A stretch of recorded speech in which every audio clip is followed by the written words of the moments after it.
Okay guys, this is day 7 of North Korea. Guys, what's going on? This is Francois, Marc, your favorite American expat living in Seoul, South Korea.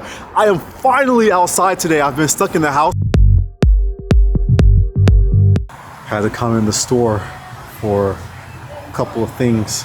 Yo, these are so good. What is that? Cookie and cream ice cream. Being trapped in the house for a couple of days, it just got me thinking about my trip to North Korea. I was thinking about that trip because being at home just made me feel kind of gloomy.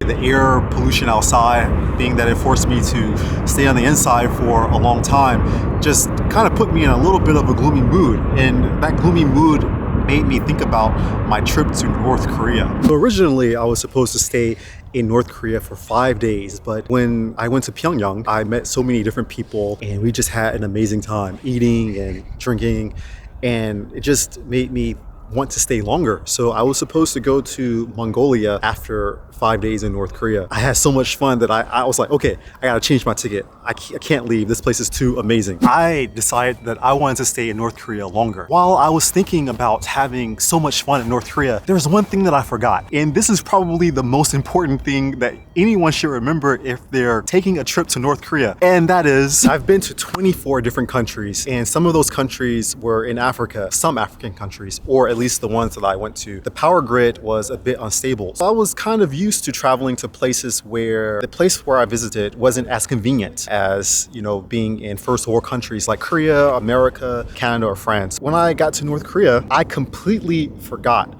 that even though most countries might not have a stable power grid, there's always the internet. Wait a second, in North Korea, there is no internet. I told the tour guys, the American tour guys and the Korean tour guys, that I can't leave, I want to stay, I'm having too much fun. And they all agreed that I could stay. Even though there was no problem for me to change my visa, I needed to change my airline ticket. After the first 2 days of my extension, I began to worry just a tad bit. We were staying at a hotel called the Yeongdakdo. I think I'm pronouncing it correctly. It's been a long time since I've been there.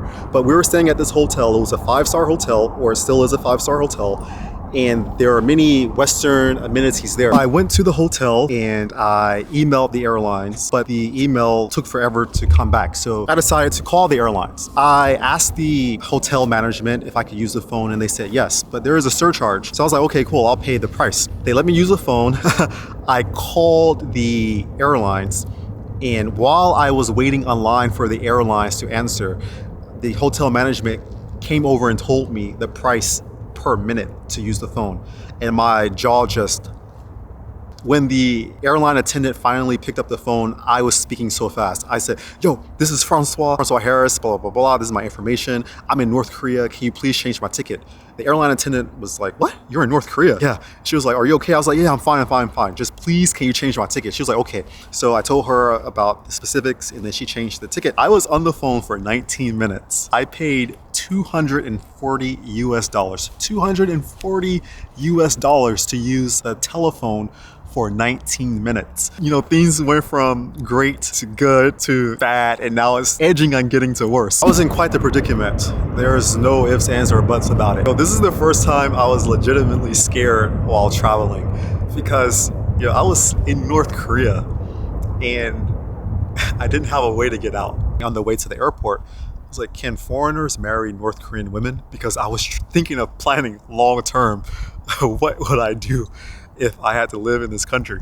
And she was like, actually, you can't. Foreigners are not allowed to marry North Korean women. Oh, okay. So looks like my stay in this country is gonna be a very tough one. Anyways, we got to the airport. I went through security. I presented my passport, presented my credentials, and the airline attendant, she was just typing away, and there was like a big smile on my face. Anyone who's ever traveled abroad would know that whenever the airline attendant, when they're typing very fast and they're not asking you any questions, that's a very, very good thing, because it means that all of your information is there. And then she clicked something on the computer and her face changed, like her eyes changed, her expression changed.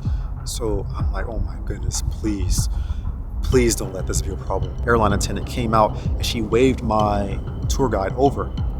She waved her over, and they went into the back room. I kid you not, they were there for 45 minutes. They were in the room for 45 minutes. I was losing it. I was like, oh my goodness, they're in there forever. Like, are they deciding if I'm gonna stay and do I have to go to like a camp or something? Like, what's happening? When the tour guide came out with a smile on her face and she looked at me and she did the thumbs up, I was so relieved and incredibly happy. And to this day, I'm traumatized by this thumbs up. Whenever people send me this thumbs up emoticon, I hate it. I hate this emoticon, I hate this one, I hate this one.